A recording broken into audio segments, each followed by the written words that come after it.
Si vous cherchez un nouveau classique de Noël pour remplacer Die Hard pour vos soupers de réveillon, puis que vous cherchez du côté de la science-fiction, vous êtes assez mal pris parce qu'il y en a très très peu en fait des films de science-fiction de Noël. Puis jusqu'à hier, je pensais qu'il n'y en avait aucun qui était vraiment bon. Le mieux que j'avais trouvé, c'était I Come in Peace. C'est ordinaire. J'en avais parlé la semaine dernière. Mais heureusement, finalement, j'en ai trouvé un. Puis non seulement je l'ai trouvé, mais c'est excellent en fait. Ce film-là, c'est Trancers.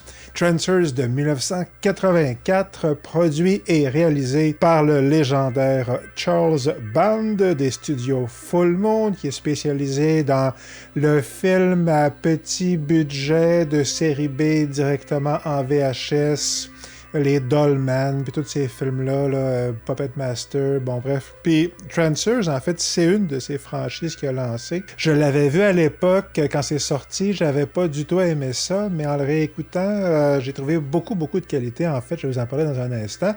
Puis en réflexion, c'est tellement une bonne histoire quand j'ai regardé le film que je me suis dit, c'est une question que je me pose depuis un certain temps, quand et comment est-ce que, à mon avis, les Américains, oserais-je le dire, ont perdu la capacité de conter des bonnes histoires. Est-ce qu'ils l'ont perdu? Moi, je pense que oui. C'est juste mon opinion personnelle. Puis je vais réfléchir un petit peu à ça. Puis je vais faire le lien avec la saison de Noël. Puis je vais faire le lien même un petit peu avec l'alchimie jusqu'à un certain point, de manière lointaine. Mais pour tout de suite, qu'est-ce que ça raconte? Eh bien... c'est une sorte de mélange. Qu'est-ce que ça raconte? On est à Angel City en 2247. Puis Angel City, c'est une métropole qui a été bâtie près des ruines submergées de Los Angeles. C'est un monde dévasté. Puis il y a un méchant génie du crime qui s'appelle le Whistler, qui veut conquérir ce monde dévasté grâce à ses pouvoirs psychiques.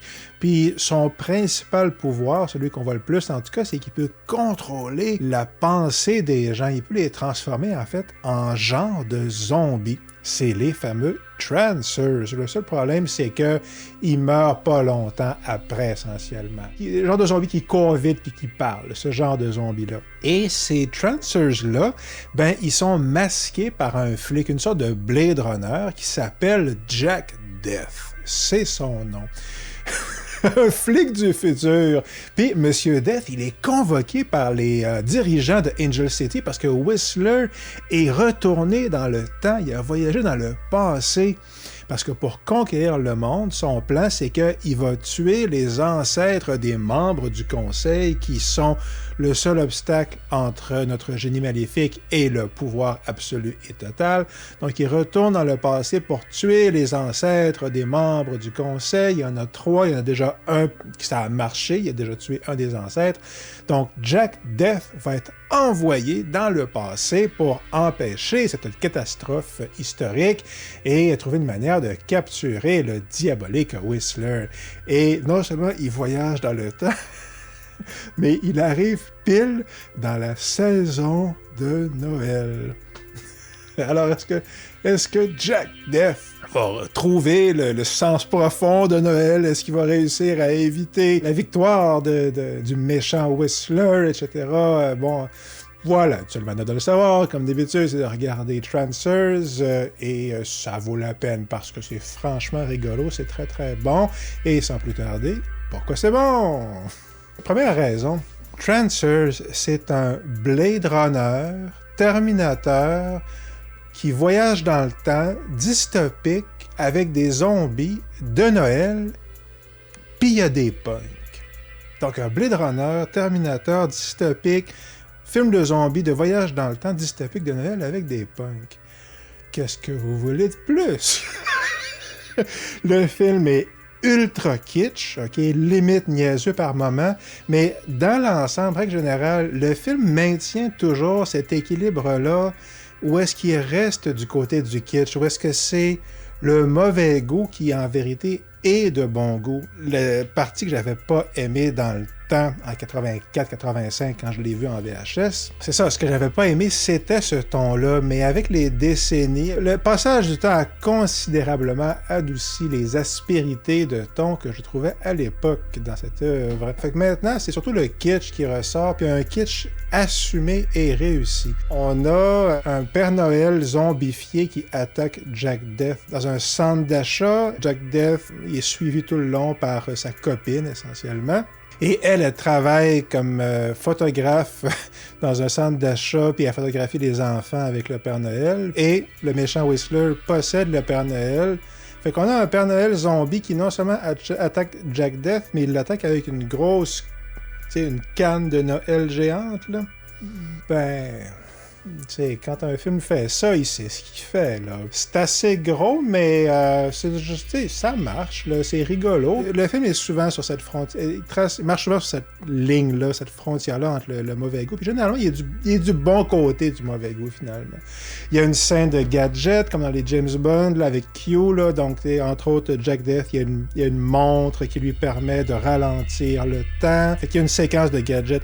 Pareil comme dans les James Bond, là, prêtez attention, Monsieur Death, là, bon. Fait que ça, c'est une genre de séquence plutôt sympathique. Puis il y a une séquence où est-ce que le super vilain, Whistler, il fait un discours. Il parle exactement comme un méchant mélodramatique dans un comique des années 50. Un ramassis de tous les clichés les plus extrême possible de ce qu'un super vilain pourrait utiliser comme tournure de phrase. Des genres de tournure de phrase à la Fantomas, là, si vous voulez, ou tu sais, je vais être bientôt le maître du monde, là, ce genre de choses-là. C'est un morceau d'anthologie, en quelque part, ce discours-là. Parce que, entre autres parce que l'acteur qui joue le méchant, Michael Stefani, il arrive à dire à prononcer ce discours-là qui est complètement ridicule, là, grotesque, là. Mais il dit avec tellement de confiance, là, il assume pleinement son rôle de super vilain mélodramatique, puis il dit au premier degré, essentiellement. C'est la chose à faire dans des situations comme ça. Ça marche super bien. J'ai été franchement impressionné par ce discours-là, tant par l'écriture que le fait que M. Stefani a réussi à le livrer avec succès, là. Ben, ça m'amène à ma deuxième raison, qui est les acteurs sont bons. Je vais passer vite sur ce point-là, mais il y a M. Stefani dont je viens de parler, il a fait très peu de films, mais là-dedans, il fait un très bon vilain, surtout dans cette scène-là. Il y a Helen Hunt, qu'on a vu dans Castaway, entre autres, puis dans un paquet d'autres films. C'est, je crois, son premier film. Elle est plutôt très bonne là-dedans, mais la star du film, puis ça tombe bien parce que c'est la star du film, c'est Tim Thomerson qui s'appelle, le gars qui joue Jack Death, puis ça, je m'en rappelais. Il est vraiment excellent. Je suis pas certain qu'il aurait sa place dans un film avec Robert De Niro, Al Pacino, ou un film de Michael Mann où est-ce qu'il jouerait. Je suis pas certain là, qu'il aurait ce niveau-là. Un film de Scorsese, je le sais pas. Peut-être, je le sais pas. Mais apparemment, c'est un gars qui faisait du stand-up comique dans les années 70. Puis c'est un gars qui a beaucoup de présence, qui est drôle. L'impression que j'ai, c'est que il est meilleur que le film, en quelque part. Il est juste assez supérieur au niveau du film pour que tu le regardes et que tu te dises « ce gars-là devrait être dans quelque chose de meilleur que ça ». Mais juste assez. Donc, il lève vraiment le film. Je pense que tout le monde qui regarde Trancers, qui aime ça ou qui aime pas ça, je pense que tout le monde se souvient de Tim Thomerson comme étant excellent dans ce rôle-là. Donc, juste pour lui, en vérité, ça vaut la peine. Il s'en sort très bien. Il est très, très bon. Je sais pas si je l'ai dit, mais il est très bon. Bravo, M. Thomerson. Je vous lève mon chapeau. Puis, la troisième raison, c'est que le film est non seulement hyper kitsch, mais il est aussi hyper créatif. Puis ça, c'est un peu une marque de commerce des studios Full Moon. Il y a beaucoup de petits détails qu'un film de série B ou de série Z n'est pas obligé de mettre, finalement. Tu sais, le fameux Los Angeles submergé, par exemple, qu'on voit vers le début. Tu sais, les voitures du futur qui, apparemment, ont été conçues par le même gars qui a fait les voitures dans Blade Runner. J'ai vu ça sur IMDb tantôt, je sais pas à quel point c'est vrai. Il y a beaucoup de détails comme ça. Le voyage dans le temps. La manière dont le voyage dans le temps fonctionne, c'est que on se fait injecter une drogue et l'effet de cette drogue-là, c'est de nous faire se réveiller dans le corps d'un de nos ancêtres. Notre conscience est envoyée dans le passé, dans quelqu'un qui a notre code génétique, essentiellement. Il ne faut pas chercher trop loin sur le fonctionnement précis, là, comment est-ce qu'ils font pour savoir que c'est telle année plutôt que telle autre année, je sais pas. Mais comme concept, créativement, c'est brillant, en fait, comme idée. Puis il n'était pas obligé, il aurait pu trouver bien d'autres procédés. À toutes les fois où le scénario peut faire preuve de créativité, puis trouver quelque chose d'amusant et d'intéressant à faire, il le fait. Puis il le fait parce qu'il veut le faire, il le fait parce que clairement ça les amuse, parce qu'ils trouvent ça le fun de faire ça. Puis tant qu'à faire un film comme ça, on va mettre toutes les idées cool qu'on peut mettre. Il y a un détail que je n'ai pas mentionné, c'est le dernier que je vais dire. Le super vilain Whistler, lui, son ancêtre, c'était un flic. C'est le flic qui est en charge de l'enquête sur les meurtres que Whistler lui-même est en train de commettre, en fait. Essentiellement, Whistler tue les ancêtres des membres du conseil. Puis Jack Death essaie d'empêcher ça, mais le méchant Whistler dit « Non, votre suspect, c'est Jack Death. Jack Death se bat non seulement contre le méchant, mais un méchant qui représente les autorités. » C'est très bien trouvé, ça marche très bien. Puis, dernier truc que je dis pour vrai par rapport aux qualités du film, mais il y en a plein, le film est drôle pour vrai. Alors, il y a sûrement quelques gags que j'ai moins aimés, mais dans l'ensemble, encore une fois, on a un film des années 80 qui est encore drôle aujourd'hui. Parce que je dis encore une fois parce que j'en ai écouté quelques-uns ces derniers temps.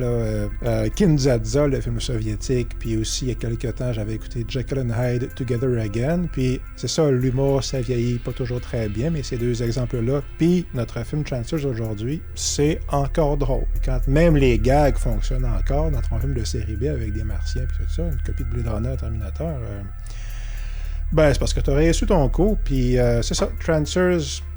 C'est juste bon. Si vous ne l'avez pas vu, je vous le recommande vigoureusement. C'est très, très bon. Puis, ça m'amène tout ça à ma fameuse réflexion. Puis, au début, je me suis dit, il n'y a rien à dire sur le film parce que c'est juste une bonne histoire, amusante. Puis, évidemment, en fait, en y réfléchissant, j'en ai pour des pages et des pages et des pages de choses à dire. Mais le cœur de ce que j'ai à dire là-dessus, c'est que, à mon avis, ce que moi je vois, là, c'est mon opinion, c'est les Américains ont perdu la capacité de raconter les histoires qu'il y avait encore à cette époque-là. Puis je pense que c'est en bonne partie, c'est ce que je vais illustrer dans mon propos aujourd'hui. Une des grandes forces de l'Amérique, les États-Unis comme puissance mondiale, ce qu'elle a été incontestablement dans les 80 dernières années, ben, est-ce que ça serait pas justement en bonne partie le fait qu'il était aussi bon pour raconter des histoires, puis est-ce qu'il n'y a pas un lien entre l'exercice de ce pouvoir-là, puis leur décadence narrative? La version courte, c'est que je pense qu'ils sont plus capables à cause de l'effet qu'avoir un empire a eu sur eux. Ça, c'est ce que je pense qui est arrivé. Quand je regarde un film des années 50, 60, 70, 80, un film américain, même un film super poche, l'histoire est quasiment tout le temps bonne pareil.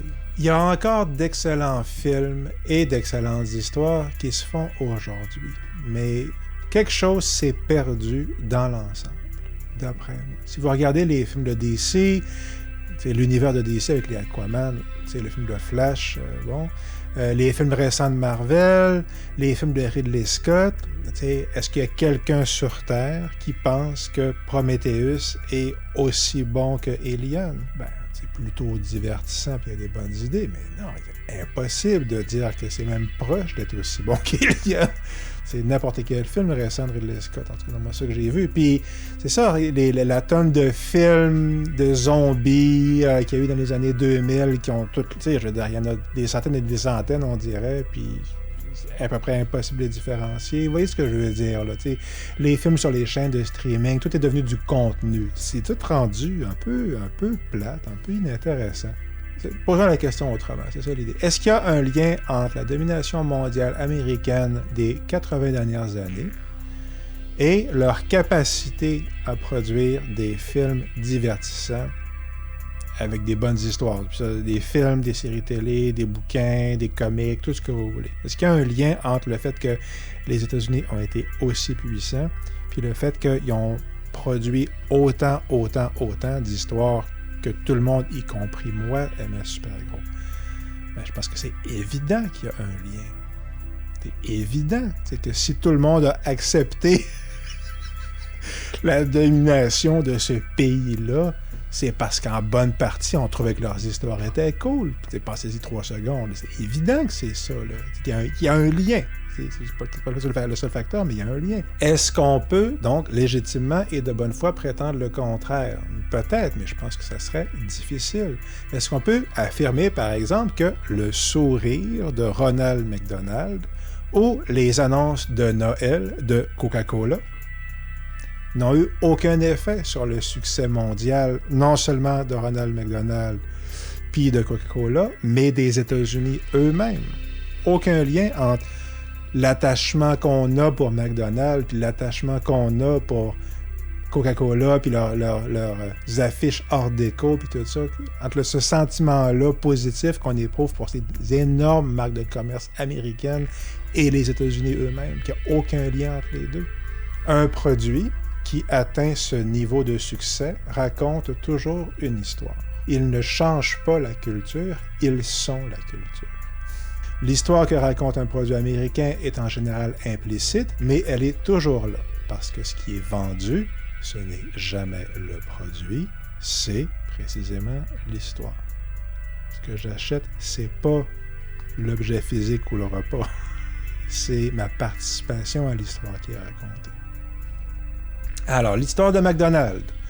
Vous pouvez retrouver la joie de votre enfance, sans cynisme, une pure joie, en achetant nos hamburgers.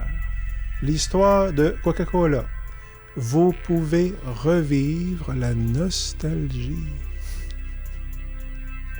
du bon vieux temps, l'âge d'or de Norman Rockwell et du Père Noël, dont on sait que l'image moderne a été inventée par Coca-Cola.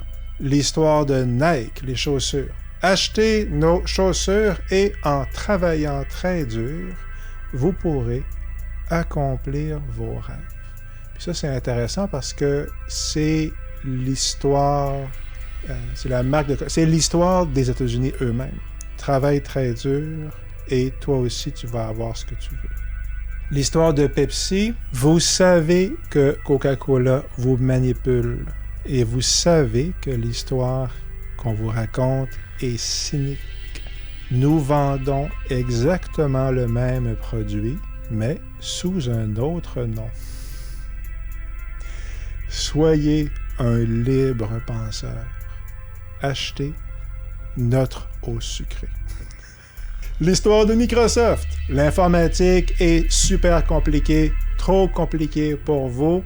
On s'occupe de tout. En passant, premier juré, nous ne sommes pas absolument hyper maléfiques. L'histoire de Apple. Les clients de Microsoft sont des gros ploucs. Vous n'êtes pas un plouc, sauf si vous utilisez l'ancienne version. Ceci est une révolution. Il faut tout racheter. Et ainsi de suite. Pour l'acheteur, le produit que j'achète n'est qu'un moyen pour parvenir à la fin véritable, qui est de participer à l'histoire qui est racontée. Mais pour le vendeur, l'histoire, c'est le moyen. Le produit aussi, c'est un moyen. Ni l'un ni l'autre a d'importance. La fin, c'est que je lui donne mon argent. Puis qui part avec. Le produit lui-même est une histoire. La transaction commerciale elle-même est une histoire. Laquelle? L'histoire de l'importance du produit, qui est complètement illusoire. La fonction narrative du produit dans la transaction commerciale, c'est de fournir une justification, soi-disant rationnelle, à l'échange d'argent. C'est un accessoire, comme au théâtre. Vous achetez un paquet de gomme ou une voiture sport ou un batteur à eux en spécial. Vous vous racontez l'histoire que cela va régler un problème, ou vous apporter du bonheur, ou vous rendre plus populaire, ou vous sauver de l'argent. La personne qui vous vend un paquet de gomme ne le fait pas parce qu'elle veut vous éviter de rater l'amour de votre vie, parce que vous avez mauvaise haleine. Ça, c'est l'histoire explicite. Puis, dans son histoire qu'elle raconte, en dessous de l'histoire explicite, il y a des histoires implicites, des trucs qui sont pris pour acquis. Par exemple, l'amour de ta vie que tu pourrais rater, là, ben, l'amour de ta vie, c'est une chose qui existe. En achetant le paquet de gomme, je participe à l'idée de l'existence possible de l'amour de ta vie, n'est-ce pas? Ça, c'est l'histoire implicite. C'est quoi la réalité? La réalité, c'est que vous avez de l'argent ou une carte de crédit et lui, en face, il y a de la gomme qui est un produit, qui est un prétexte, qui est une manière de justifier le fait pour le fabricant d'obtenir votre argent. Tout ça, c'est l'histoire qui est racontée par-dessus l'activité qui est avoir ton argent. L'économie est une activité rationnelle. C'est l'histoire qui est racontée. Les Américains l'ont souvent répété en utilisant ces mots précis. Quand les Américains nous parlent de Adam Smith, c'est entre autres ce à quoi ils font référence. La loi du marché, un phénomène naturel qu'on nous apprend à l'école, la main invisible du marché, l'offre et la demande. On nous apprend ça, moi j'ai appris ça à l'école, c'est la même chose, ça puis la théorie de l'évolution. C'est un phénomène physique et naturel, la loi du marché. C'est présenté avec ce niveau-là de certitude absolue, justifié par la compétition aussi qui est directement liée avec la loi de la nature, soi-disant. L'évolution, Darwin. Donc Darwin, la loi du marché, c'est la même chose. Narrative, tout ça, c'est la même chose. McDonald's, Nike, Coke, Pepsi, Microsoft, Apple. Qu'est-ce que ces marques-là ont en commun? Elles viennent des États-Unis. Mais ça n'a aucune importance. Ça compte pas. C'est même scandaleux de le mentionner. Parce que mentionner l'endroit d'où ils viennent, c'est mentionner qu'il y a peut-être des compagnies rivales qui pourraient venir d'autres endroits. Puis ça, c'est évoquer le spectre du protectionnisme. Hein? Les terribles, c'est ça, les tarifs aux douanes, là, ces fantômes d'une ère révolue. Là. Puis tout ça, le protectionnisme, ben, c'est le fantôme du nationalisme. Hein? Puis comme on sait, le nationalisme, ben, ça mène directement au camp de concentration, aux nazis. Puis ça tombe bien, ben, parce que les Américains, ils ont vaincu les nazis. Abat le mal, vive le bien. Donc, c'est ça. Parce que moi, je suis pour le bien. Je ne vais pas mentionner que McDonald's, Nike, Coke, Pepsi, Microsoft, Apple et tutti quanti sont des marques américaines. Ce qui est certain ici, c'est que l'histoire qui nous est racontée, okay, l'histoire à laquelle participent toutes les marques, Nike, puis même les marques comme Benetton, mais certainement les marques américaines, l'histoire qui est racontée, c'est que le commerce est post-national. Puis tout ça, encore une fois, c'est lié avec mon histoire que les Américains racontaient des histoires, puis ont perdu cette capacité-là. C'est lié à ça. L'histoire racontée, c'est que le commerce est post-national. L'origine du produit ne compte pas.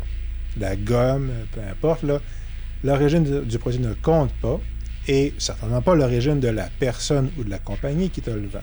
Parce que le capitalisme ne connaît pas de frontières. Les pays, c'est du passé. Les cultures, nationales ou autres, c'est bon pour les nazis. Oui, toutes les cultures sont représentées dans mon film de Marvel. Superficiel et sans effet. Fondamentalement, nous sommes tous d'accord qu'il y a une culture universelle qui est basée sur l'économie de marché et la démocratie représentative. Les cultures nationales ou autres, c'est bon pour les nazis, que les Américains ont vaincu. Vive le bien. Ça, c'est l'histoire. Les Américains racontent cette histoire-là. Avant eux, les Britanniques ont raconté cette histoire-là. Dans Network, le film des années 70, c'est le fameux discours de Ned Beatty, le propriétaire de la compagnie médiatique, là, puis probablement de la compagnie qui possède la compagnie médiatique. Puis c'est le discours qu'il fait au lecteur de nouvelles qui est complètement psychotique, essentiellement, qui a viré fou pendant une lecture de nouvelles un soir, qui est devenu une figure de rébellion populaire, qui fait des discours complètement déments, finalement, mais où les gens reconnaissent leur propre révolte. Et c'est ça, il est devenu une méga star, une sorte de proto-Jordan Peterson jusqu'à un certain point. Puis vers la fin du film, il se fait convoquer par Ned Beatty, le patron. À mon souvenir, c'est ça, le truc, c'est que notre lecteur de nouvelles a critiqué la compagnie essentiellement. Il est allé trop loin. Puis aller jusque-là, ça allait très bien. Mais là, cette fois-là, Ned Beatty lui dit, en gros, vous avez joué avec les forces primordiales de la nature.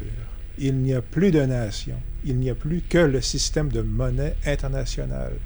Plus de nations que des compagnies AT&T, etc. Il fait un très long discours, un discours absolument génial que Ned Beatty livre magistralement. Le script est de Paddy Chayefsky. C'est certainement un script, à quelque part, un script satirique. Là. Je ne pense pas que Paddy Chayefsky croyait ça du tout. Mais certainement, des personnages comme ceux de Ned Beatty croient ça dans la vraie vie ou font profession de le croire, puis c'est des discours qu'on entend régulièrement. Les nations, c'est fini, le commerce, c'est tout. Là. À l'époque britannique, où ce discours-là, en quelque part, se met en place, à l'époque britannique, on parlait ouvertement d'empire. Puis ça serait intéressant de se demander pourquoi eux employaient le mot. Okay? Mais aujourd'hui, que c'est les Américains qui mènent, eux emploient jamais ce mot-là. Okay? Parce qu'aujourd'hui, il n'y a plus que le marché. Dans l'histoire que les Britanniques racontaient, l'Empire avait sa place. La suprématie de la race blanche, c'est énormément eux qui mettent ça de l'avant. Puis quand les Britanniques parlent de la race blanche, ce qu'ils veulent dire, allez lire Tarzan, là, c'est la race anglaise. Dans Tarzan, il inclut les Français là-dedans aussi. C'est pas tout le monde qui le fait. Certainement pas tous les Britanniques. Dans la version américaine, c'est ça, la justification, le côté impérial, le côté ouvertement raciste, ça, ils ont rejeté ça. Okay. Mais ils ont rejeté aussi complètement l'existence de culture. Aujourd'hui, tout ce qui reste dans la version américaine du récit, la version d'ailleurs antiraciste, c'est le marché, rationnel, sans culture. La culture américaine dit ça. Elle le croit. Elle l'exporte. Ça fait partie de leur histoire avec un petit H. Quand je regarde un film américain ou quand j'achète un produit américain, je participe à cette histoire-là avec un petit H parce qu'il n'y a plus d'histoire avec un grand H, l'histoire des nations. On a dépassé ça. On a vécu la fin de l'histoire, comme disait Fukuyama, l'avènement de la démocratie représentative associée à l'économie de marché. Dans l'histoire, avec un petit H, la domination américaine, à peu près totale en termes militaires, économiques et culturels, est une simple loi naturelle. Un processus historique. C'est pas historique parce que les Américains ont gagné en quelque part la Deuxième Guerre mondiale, version courte. Et c'est pas ce genre d'histoire-là. C'est juste historique parce que, un peu comme le processus de Hegel, là, si on veut, là, okay? Où est-ce que il y a une loi naturelle des processus historiques, le truc de Marx, là, okay? Puis qui fait naturellement que, bien oui, les États-Unis sont au sommet de la pyramide parce que Darwin le veut. Les Américains nous disent que tout le monde est égal. Ils nous disent aussi qu'ils sont les policiers du monde. Ils se le disent à eux-mêmes. Écoutez leur chaîne de nouvelles, vous verrez ce sentiment exprimé de nombreuses fois par jour en général, partagé à peu près par tout le monde, à gauche, à droite et au centre. Je parle en termes institutionnels. La gauche, c'est MSNBC. Le centre, c'est CNN, puis la droite, évidemment, c'est Fox. Puis ce qui est intéressant, c'est que là où est-ce qu'on le voit le plus, c'est au niveau de la gauche institutionnelle. La gauche dans la trame narrative médiatique telle qu'elle s'exprime dans les nouvelles aux États-Unis. Okay.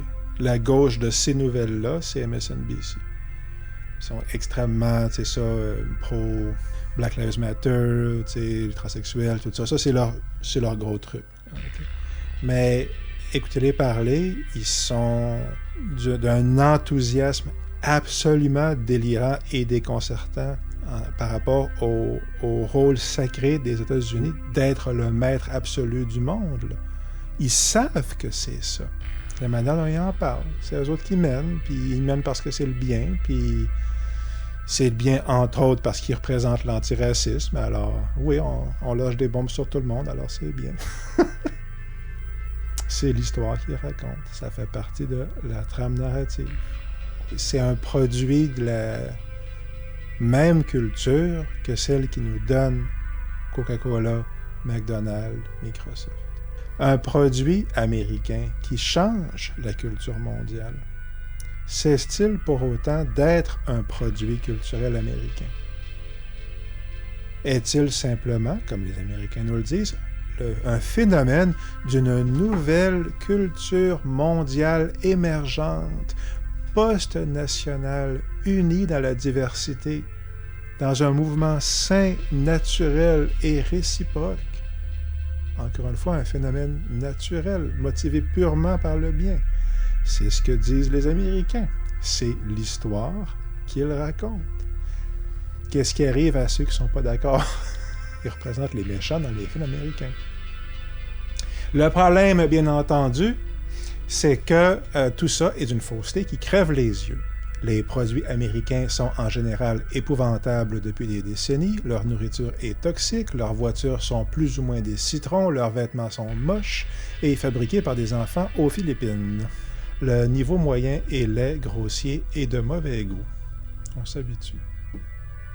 Mais tout ça se ramasse sur nos tablettes parce que les Américains dominent le commerce mondial. Ils le dominent parce que, depuis la fin de la Deuxième Guerre mondiale, ils sont de loin la plus grande puissance militaire au monde. Et parce qu'ils mènent, on répète leurs histoires. Aller jusqu'ici, les Américains ont, en règle générale, toujours raconté des bonnes histoires. Elle a l'affaire. Leurs histoires étaient bonnes. Ça fait que ça donnait le goût à tout le monde de participer. Et je vais faire un petit rapprochement rapide avec Shakespeare. Alors, dans Henri VI de Shakespeare, il y a Jeanne d'Arc. Puis, les Anglais, dans cette version-là de l'histoire, sont les héros et les victimes. Puis, Jeanne d'Arc, qui fait des beaux discours au début, c'est une adoratrice de Satan, dans mes souvenirs. C'est une sorcière qui adore Lucifer, le prince du mal, là, Satan. Fait que quand elle se fait brûler, c'est bien fait pour elle, évidemment. C'est de la propagande là, énorme et monstrueuse. Là. C'est hallucinant. Richard III de Shakespeare, c'est un peu la même chose. Richard III, c'est une commande politique. Hein? Parce que le vrai Richard III, dans la vraie vie, c'était pas bossu, déjà. C'était pas un mauvais roi, apparemment. Il était plutôt correct. C'est ça. C'était pas un despote, certainement. Il a pas tué les 2 enfants dans la tour. Là. C'est ça. C'est une commande politique. Il a fait une job. Mais l'affaire, c'est que Shakespeare, il a du génie. Puis ses histoires sont d'une profondeur transcendantale. Tu sais, c'est rempli d'observations hyper profondes sur le pouvoir, la corruption, mais aussi l'attrait du pouvoir, tu sais, etc. Fait que Shakespeare raconte des bonnes histoires. Ça fait que le fait que c'est de la grosse propagande énorme par bout, ultimement, c'est pas bien grave, là, surtout 400-500 ans plus tard. Shakespeare contait des bonnes histoires. Shakespeare avait du génie. Puis tant que les films américains ont été, peut-être pas du niveau Shakespeare, mais certainement hyper divertissants et intéressants, la propagande, on s'est habitué. On la voyait pas. Pour qu'une histoire fonctionne, il faut qu'on reconnaisse quelque chose dedans qu'intérieurement on cherche à exprimer. En gros, c'est ça. Okay? Pour que ça nous parle, il faut qu'il y ait quelque chose. Il faut que ça corresponde à quelque chose qui est déjà là à l'intérieur de nous. Une histoire qui fonctionne exprime quelque chose qu'on reconnaît et qu'on veut croire. On veut la croire parce qu'on la croit déjà, parce qu'on sait déjà qu'une partie de ce qu'elle exprime est vraie et qu'on ne sait pas comment l'exprimer autrement. Okay. Dans le cas de Richard III, le champ de la toute-puissance politique. Mais la version positive du capitalisme, c'est quoi? Il n'y a plus de frontières. Tous les êtres humains sont des frères. Dans la compétition. Main dans la main, couteau dans le dos. Mais c'est la loi de la nature, rationnelle, c'est la science, Darwin, donc le progrès. Donc on est tous unis, main dans la main, dans un conflit éternel, mais naturel, puis protégé par le policier international. Puis ça, c'est Thomas Hobbes, en passant, hein, le pacte social basé sur la terreur du gros qui va te taper dessus, là. Mais il y a quelque chose de vendeur dans la trame narrative américaine qui est, entre autres, cette notion-là d'unité entre les peuples, puis de fraternité. toutes ces choses-là sont le produit. T'sais, le produit, le prétexte. Parce que quand les Américains te racontent ça, ils le racontent en partie parce qu'ils croient, mais ils le racontent aussi parce qu'ils sont en train de te vendre quelque chose. Puis qu'est-ce qu'ils te vendent? C'est la légitimité de leur domination. Je m'excuse de le dire aussi brutalement, mais c'est ça que c'est, là. Puis ce qu'on n'a pas le droit de dire, c'est ça. C'est ça qu'on n'a pas le droit de dire. Ni nous, ni eux. On ne peut pas critiquer les États-Unis de nos jours. D'abord parce que le discours qui critique les États-Unis a été intégré à leur culture. Depuis des décennies, on entend dans le discours du méchant communiste, terroriste, extrémiste, environnementaliste, des phrases du type « Ah, vous les méchants impérialistes américains, vous l'impérialisme américain hypocrite ». Puis quand on entend ça, tout le monde lève les yeux, parce que tout le monde sait que c'est un gros discours lourd et imbécile que seul un méchant de film oserait verbaliser. C'est un automatisme culturel. Moi, je l'ai vu dans des tonnes de films, quand j'entends quelqu'un dire « Ah oui, on sait bien l'impérialisme américain ».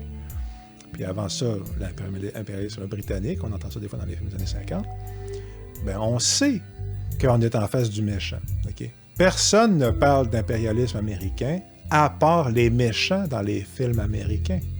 Puis on sait qu'ils sont méchants parce qu'ils emploient cette expression-là. Puis l'histoire américaine dit « Nous ne sommes pas un empire. Nous sommes la fraternité. Nous sommes l'unité dans la diversité. Nous sommes la démocratie. Nous sommes le marché. Nous sommes la fin de l'histoire. » C'est leur produit. C'est ça que nous, on achète. Puis, avec quoi est-ce qu'on paye? Ce qu'on achète, là, on le paye comment? Pas avec notre argent. C'est accessoire, là. C'est le billet que j'achète. L'argent lui-même est une histoire, mais ça serait un sujet pour un autre jour. Ce qu'on offre en échange de cette histoire-là, c'est notre adhésion à l'histoire. Notre complicité silencieuse et tacite. Bien sûr qu'il n'y a pas d'empire.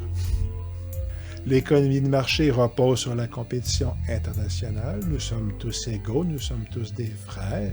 Il n'y a pas de... Non, c'est toute la même chose. Comment osez-vous?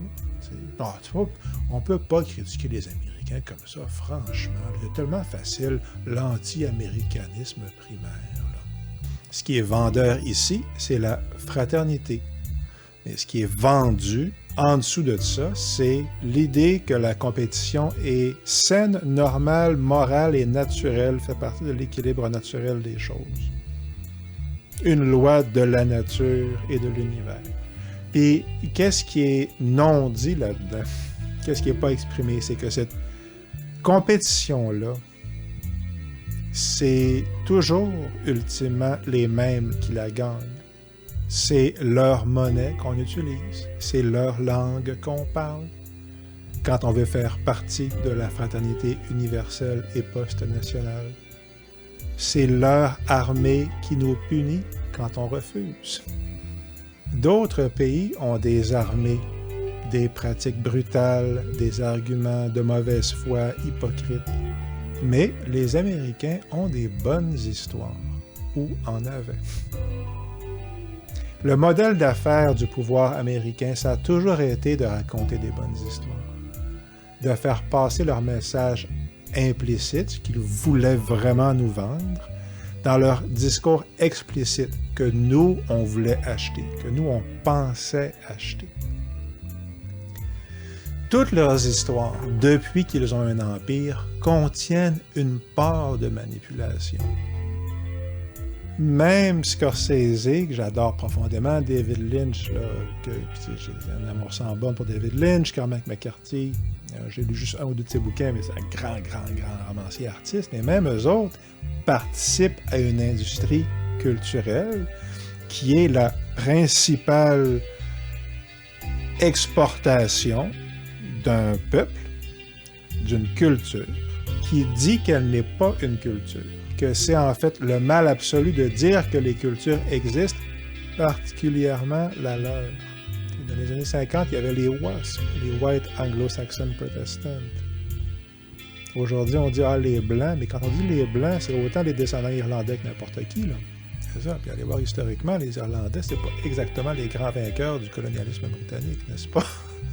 Ce peuple qui n'existe pas, qui prétend qu'il est un conglomérat de peuples fondus ensemble dans une grande marmite, n'est-ce pas? Ben ça, c'est l'idée que les Américains vendent, que ce peuple-là vend. OK? Puis que nous, on achète parce que oui, on sait que fondamentalement, tous les êtres humains sont des frères. C'est vrai. C'est vrai. Okay? Puis dans l'absolu, les différences culturelles nationales, au niveau cosmico-bouddhique, c'est pas important. T'sais. Mais à ce niveau-là, rien est important. Tout est parfait, là. Mais c'est justement cette perfection-là, cette unité-là, c'est ça, en bonne partie, qui nous rejoint dans le discours universaliste américain. Ils nous vendent l'universel. C'est ce qu'on achète. C'est le produit qu'on achète. Comme mon paquet de gomme tantôt. Est-ce que c'est ce qu'on achète réellement? Ben non, on achète le fait que c'est eux autres qui mènent et que personne n'a le droit de le dire. Je crois que les Américains ont perdu leur capacité de raconter des histoires. Une capacité prodigieuse. Parce qu'ils ont utilisé leur talent naturel et qu'ils l'ont détourné pour justifier leur empire et le cacher en même temps. Ça a l'air grossier quand c'est dit comme ça a l'air un peu manichéen, mais c'est ça qu'ils ont fait. À mon avis, c'est ça qu'ils ont fait. C'est un mensonge qu'ils se sont racontés à eux-mêmes, autant qu'à nous, le reste du monde. Un mensonge qu'ils savent qu'ils se racontent. Hey? Nos invasions sont bonnes. Quand nous, on fait tomber des bombes sur les gens, c'est au nom de la vertu. Quand nous, on massacre des gens, c'est pas pareil. Le peuple élu, la cité sur la montagne, le policier du monde, la fin de l'histoire. Leurs histoires étaient bonnes parce qu'elles avaient assez de vérité pour être universelles, à cause de l'appel même de l'universel dans l'histoire. Mais ça a toujours été un cheval de Troie, ça. Ça a toujours été un moyen pour nous faire avaler la pilule de la suprématie de l'Empire qui ne dit pas qu'il y en est un, qui dit juste qu'il est une loi naturelle de l'univers. Au fil des ans, la mauvaise foi impériale, et tout empire est de mauvaise foi, la mauvaise foi impériale qui est un aveuglement volontaire auquel tout le monde qui veut participer à l'activité de l'Empire doit participer, justement, doit collaborer. C'est la condition. Ben, cette mauvaise foi impériale-là a pris de plus en plus de place. La capacité de raconter des histoires, étant ce qu'on voit là, moi, c'est ça, est en train de s'effondrer sous le poids de contradictions des histoires. Les faits que ça marche pas, c'est pas vrai. Là. C'est pas vrai que tu peux être à la fois le flic du monde et l'ami de tout le monde. Là. Puis que tout le monde est égal, mais que tu gagnes tout le temps. Là. Puis que tu es le maître absolu du monde et partout où tu vas, le héros et la victime en même temps, dans 100% des cas, là. OK, vraiment, là.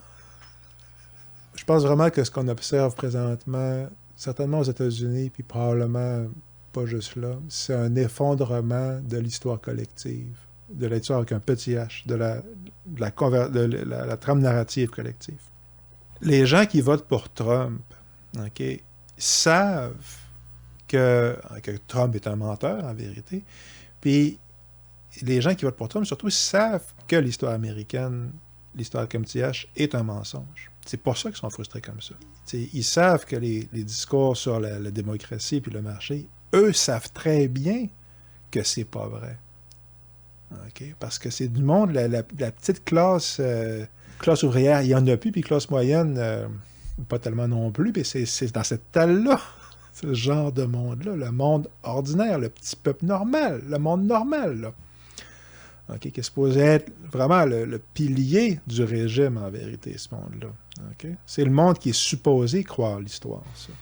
Okay? Puis c'est justement, eux, ils savent bien depuis des décennies, parce qu'il y a, à cause que l'augmentation du coût de la vie, les emplois qui ont déménagé, justement, aux Philippines, ou peu importe, pour les usines, ou peu importe, là, il y a de raisons économiques, ils perçoivent que l'histoire n'est pas vraie. Leur rage vient de là. L'ironie, évidemment, puis c'est une ironie qu'on voit très souvent dans l'histoire avec un grand H, c'est que le symbole de leur révolte contre le mensonge est un menteur pathologique, narcissique et transparent.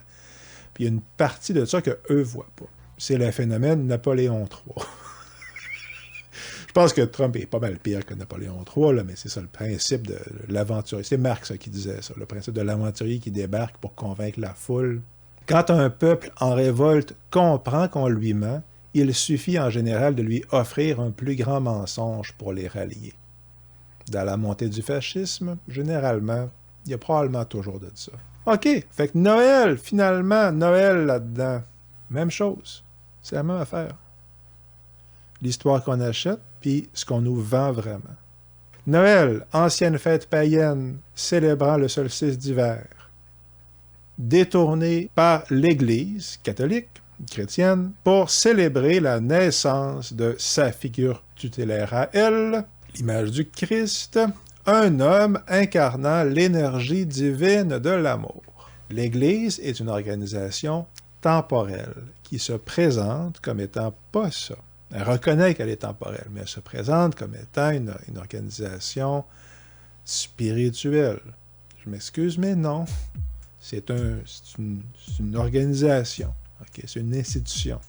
C'est un outil historique qui a été conçu pour exercer le pouvoir, historiquement. Okay? Puis quand même que vous trouvez que l'Évangile, c'est bien beau, j'ai rien contre ça, honnêtement. Mais l'Église a toujours été un outil de pouvoir, là, historiquement. Okay? Et c'est ça, ce qu'ils nous vendent, c'est l'amour divin, la fraternité universelle, encore une fois, le pardon.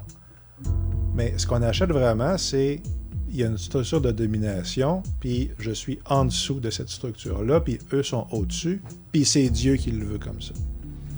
Mais dans l'histoire qu'eux vendent, l'histoire d'amour universel, l'amour christique, tout ça, le besoin de croire à cette histoire-là a été assez fort pour assurer à l'Église un pouvoir à peu près sans précédent et sans égal sur tout l'Occident pendant pas loin de 2000 ans. Ça a été la grosse institution, le gros créateur de sens, le gros façonneur des pensées en Occident pendant, c'est ça, pas loin de 2000 ans, 1500, 2000 ans. Fait que si ça a fait ça, en partie, il n'y a pas que ça, mais en partie, est-ce que ce ne serait pas peut-être parce que ça répondait à un besoin à l'intérieur de nous? Okay? Puis la tradition marxiste, une certaine tradition freudienne, dit que c'est purement de l'aliénation, c'est purement du mensonge, etc. Puis il y en a de ça. Il y en a de ça. Mais croire qu'il n'y a que ça, c'est une hypothèse. Puis moi, je souscris à une autre hypothèse, qui est qu'il y a un besoin réel derrière ça. Il y a une forme non aliénée, une manière non aliénée de répondre à ce besoin-là. Okay? Puis si l'histoire a tenu, l'histoire chrétienne, soi-disant, si cette histoire-là a tenu pendant 2000 ans, c'est pas uniquement parce que les gens étaient crédules et aliénés. Quelque chose de plus profond que ça. Pas le Christ comme dogme, mais comme symbole de quelque chose qui nous interpelle, qu'on peut reconnaître. Il y a la peur de mourir aussi, la peur de l'enfer, il y a toutes ces affaires-là. Mais ici, ce dont je veux parler, c'est de cette autre affaire-là. Au 20e siècle, Noël est devenu une fête commerciale. Pendant les centenaires avant ça, on fête la naissance du Christ, puis c'est une fête où est-ce qu'on justifie sûrement l'existence de l'Église, puis tout ça. Mais au 20e siècle, changement de régime, changement de discours de justification pour ce nouveau régime-là, okay, donc la science, etc. Noël devient une fête commerciale parce que la nouvelle classe dominante, c'est plus la classe militaire ou la classe religieuse, les deux étant les deux principales classes à l'époque féodale, si on veut. Là, c'est la classe marchande.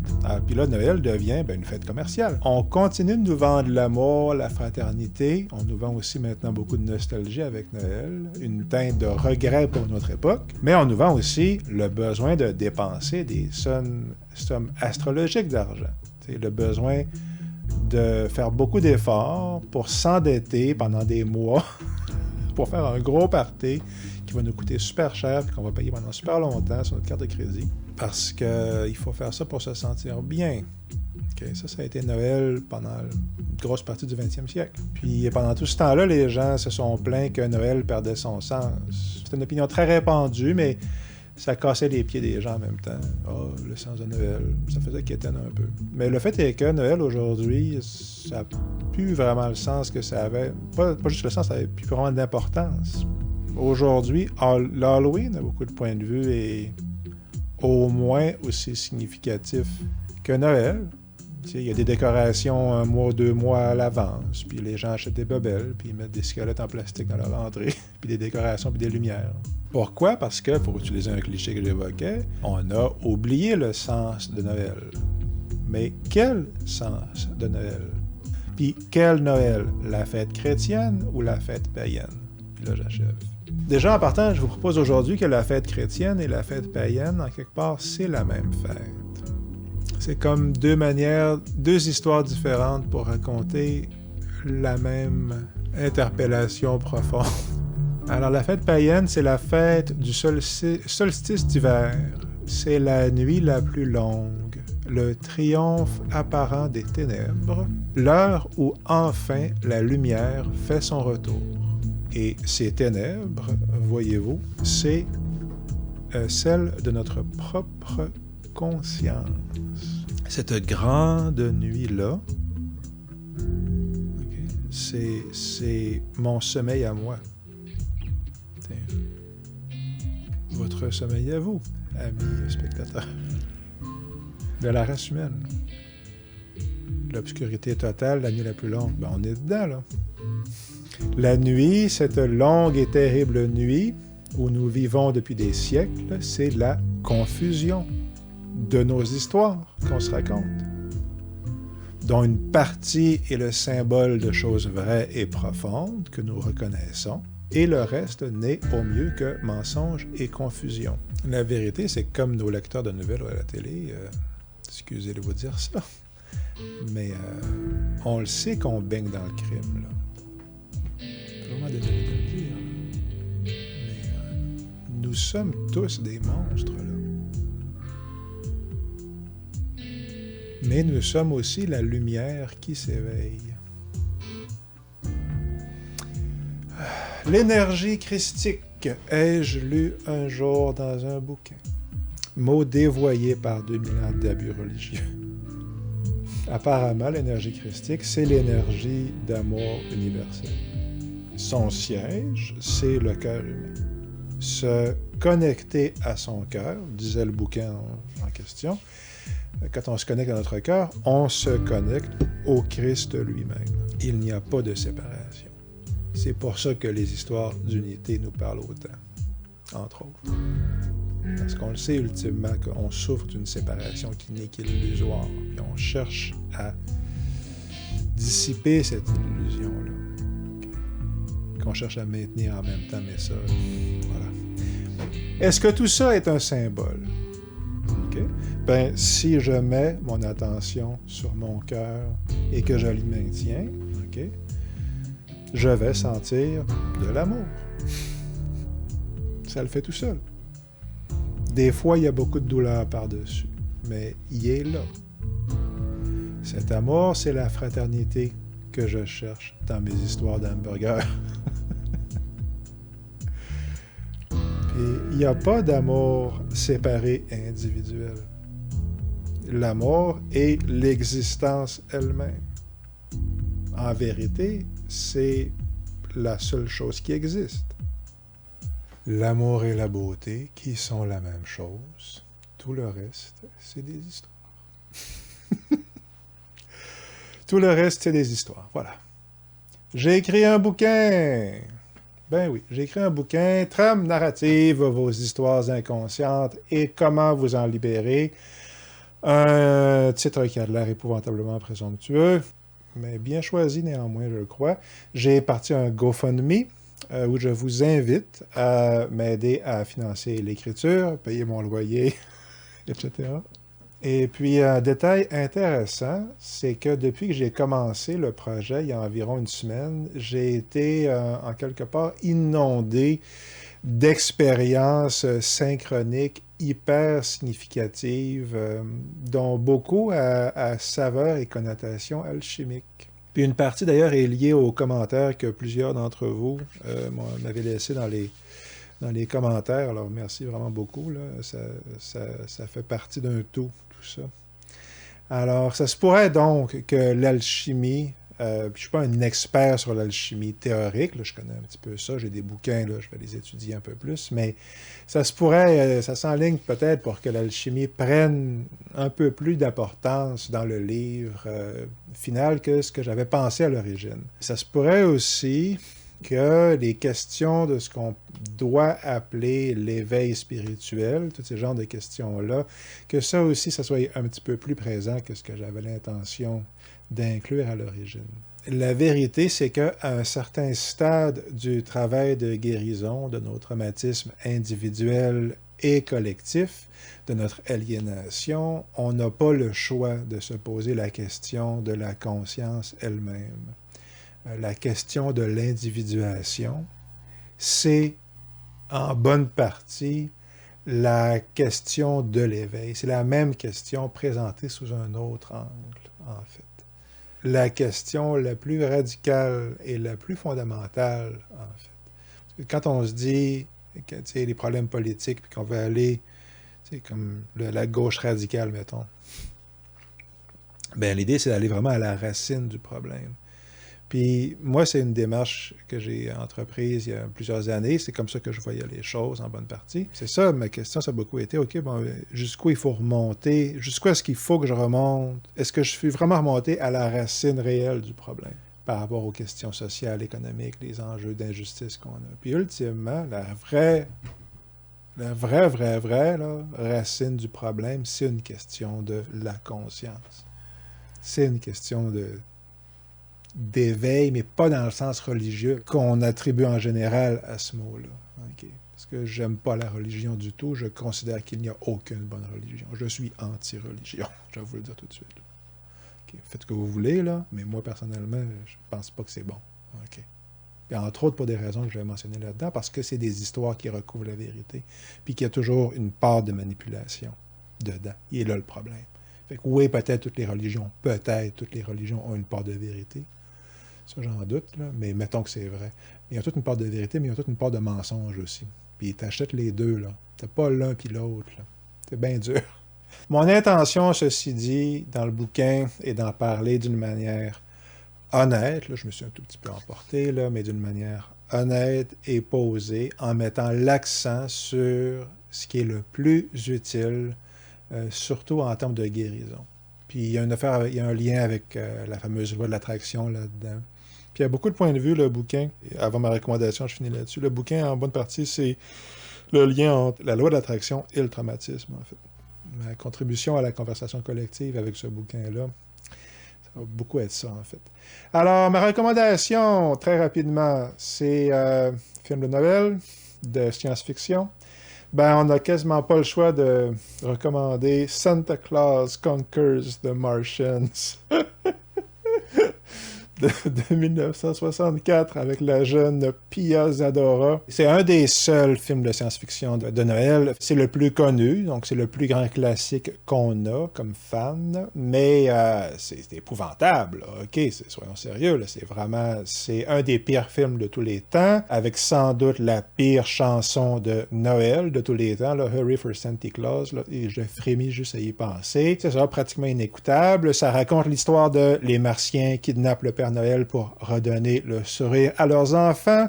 Il y a un paquet de mésaventures. À la fin, les gentils gagnent. Pourquoi c'est bon, Santa Claus Conquers the Martians? Ben, déjà, il y a une version Mystery Science Theater 3000 qui rend la chose amusante et écoutable. Puis surtout, ben c'est ça, le plus grand classique de la SF de Noël, c'est lui. La plus grande qualité du film, c'est son titre. C'est Santa Claus Conquers the Martians.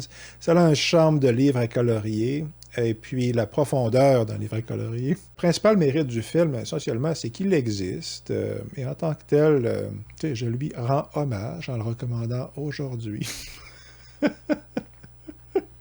Je mentionne en conclusion sur ce film et mon énorme topo extrêmement long d'aujourd'hui Pia Zadora, qui joue dans Santa Claus Conquers the Martians, elle a eu une brève carrière au cinéma. Elle s'est recyclée dans la chanson où elle a eu plus de succès. Mais dans les années 80, pendant une brève période, son mari a essayé de mousser sa carrière. C'est comme ça que c'est présenté en général. L'idée, c'était qu'elle s'était mariée avec un monsieur plus vieux qu'elle de 30 ans, n'est-ce pas? Lui était très riche et il a fait des campagnes publicitaires pour faire d'elle une star. Puis la raison pour laquelle je raconte tout ça, c'est parce que ça m'a fait penser à Citizen Kane. Parce que Citizen Kane, à un moment donné, fait la même chose. Charles Foster Kane se marie avec une femme, puis il décide qu'il va la transformer en grande chanteuse d'opéra. Et évidemment, elle n'est pas heureuse du tout là-dedans, puis ça marche pas, puis c'est ça, il met tout son argent là-dedans, mais il n'y a rien à faire. Fait que c'est ça, je voyais un rapprochement avec Pia Zadora et ce financier qui l'a épousé. Puis la raison pour laquelle je raconte l'histoire, c'est parce que c'est mon cadeau de Noël aujourd'hui, parce que c'est la seule fois probablement dans votre vie que vous entendrez Santa Claus Conquers the Martians être comparé à Citizen Kane. Alors, joyeux Noël! Puis pour finir sur Trancers, pourquoi c'est bon? Parce que quand on cherche un mélange de Blade Runner, Terminator, Voyage dans le temps, dystopique, de Noël, ultra kitsch, avec des punks, c'est dur de faire mieux que Trancers.